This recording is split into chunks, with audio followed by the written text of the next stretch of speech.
Random enlightened commentary.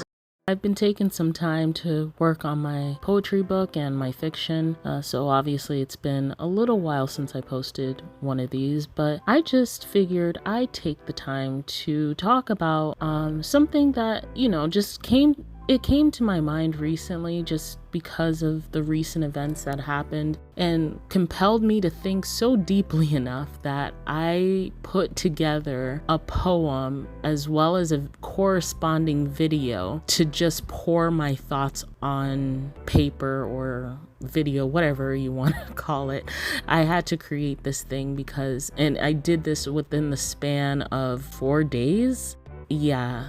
I needed to get it off my chest. And that video is up here on the channel. It's called Sacrificial Lambs. The motivation and inspiration, whatever you want to term it, for it was the recent events regarding, the tragedy that happened with the school shootings, and it's something that is reoccurring, and it's unfortunate that these things happen. But for a long time, I've been feeling that this goes a lot deeper than just gun control. I remember just hearing about the grocery store shooting, the church shooting, and I'm just like, man, it's almost sadder that you become numb to it at this point because you hear it so much, and in order not to feel angry or sad all the time, you almost have to it's like your body goes into survival mode and have its own way of coping by just shutting down your emotions. And I kind of felt in that state of catharsis just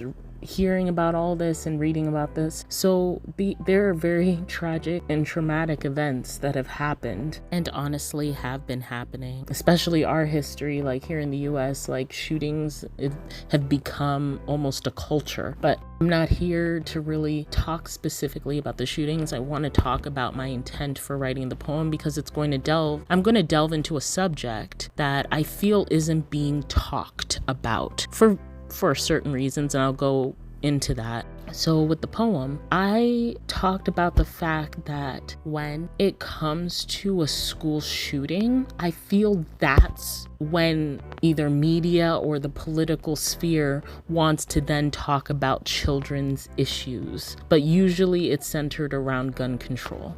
And you can disagree with me, that's perfectly fine, but this is just how I feel and what I've been noticing. Now, I agree that the laws do need revision, but as I stated before, I believe this is an issue that goes deeper than gun control. I think this is a deeply rooted cultural issue that hasn't been discussed fully. What I will say is that it's really sad that it takes a tragedy in order to discuss things that clearly affect children when there's so much within our society that no one wants to seem to address, no one in a position of power anyway, when it comes to the welfare of children. And I find that to be very hypocritical. And it's almost cruel, the fact that you would it seems like children are just being used as a platform, honestly. And it's cruel. Sadly, not surprising, but cruel nonetheless. You're using the deaths of people, children, in order to further a cause. And the reason I'm saying this, it's going to go into my topic that I really want to talk about, the idea of childhood exploitation. It's become a societal illness, and it's an illness no one wants to talk about.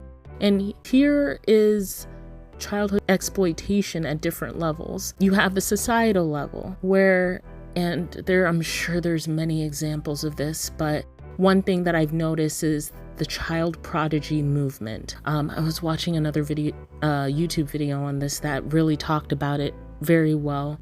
Oh man, I wish I could find it, but I don't know. We'll see if I can find it. If not, maybe I can find it at a later time. But I feel like we're almost stripping children of today of their childhood by aging them up in the sense that they have to have their lives figured out at age 12.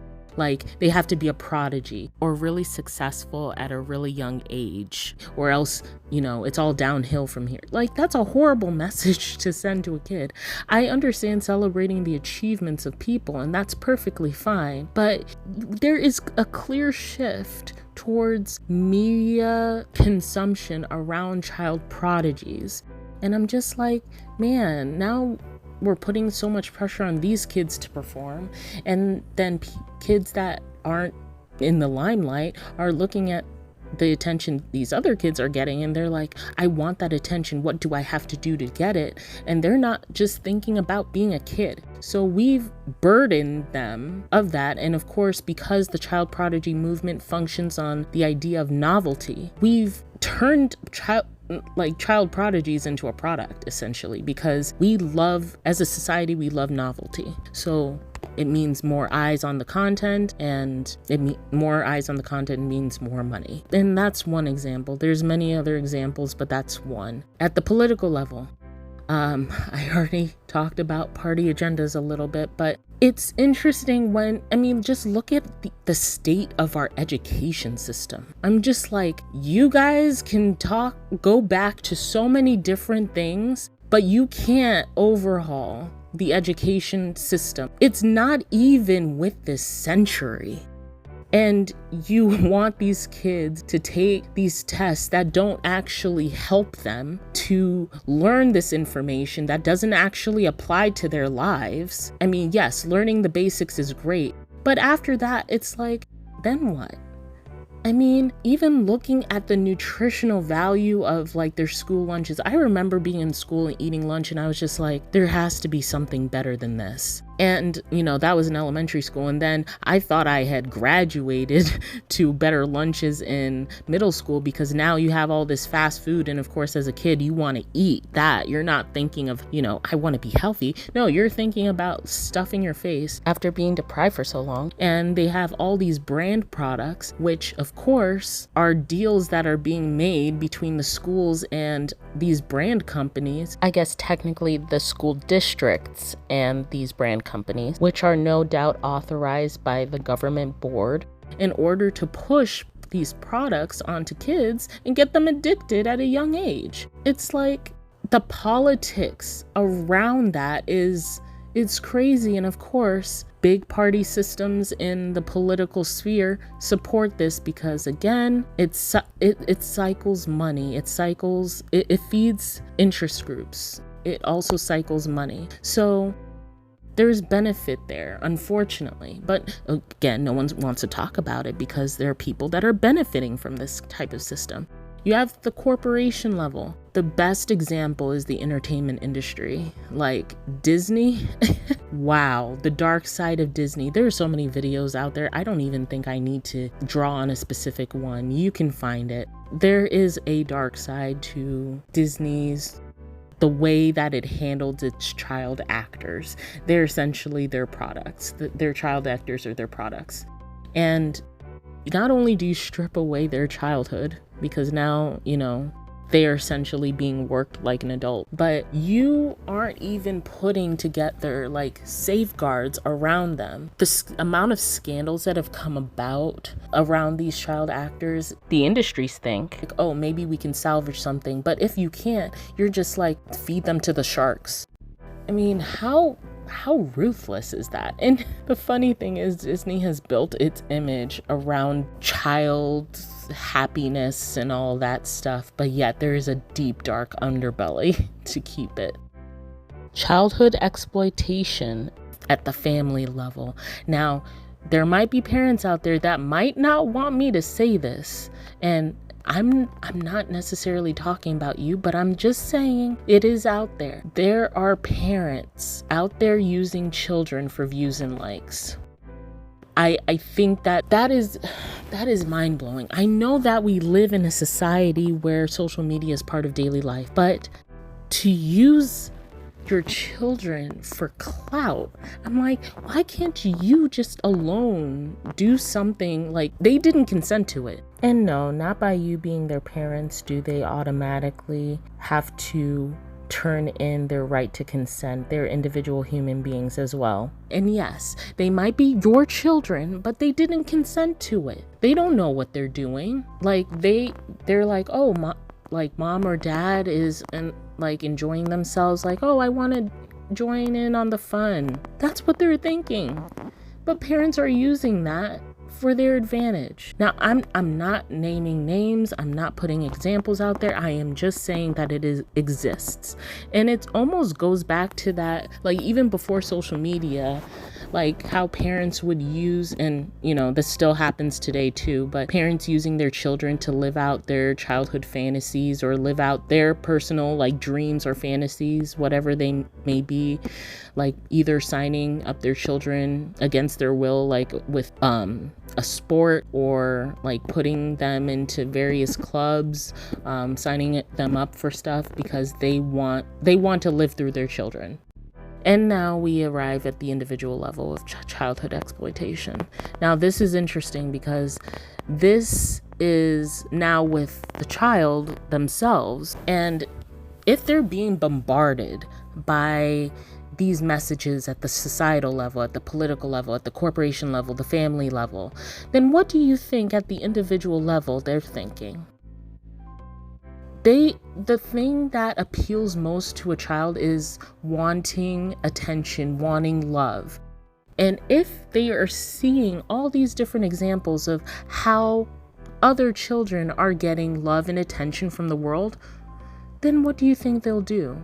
They'll start appealing to the adult eye. And I don't mean necessarily, dressing grown, although you do have that too, and it is a part of it.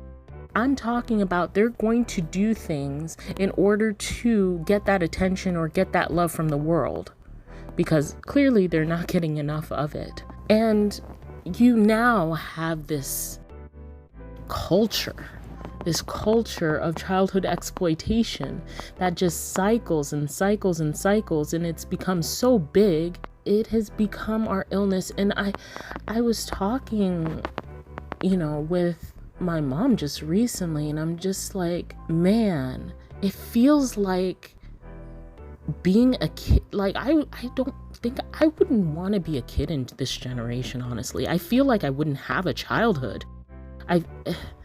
And for children who are growing up during this era, I don't mean any disrespect or anything like that. I'm sure you're enjoying your childhood to the best of your capability, but I'm just saying, it feels like you guys don't have the room to be children.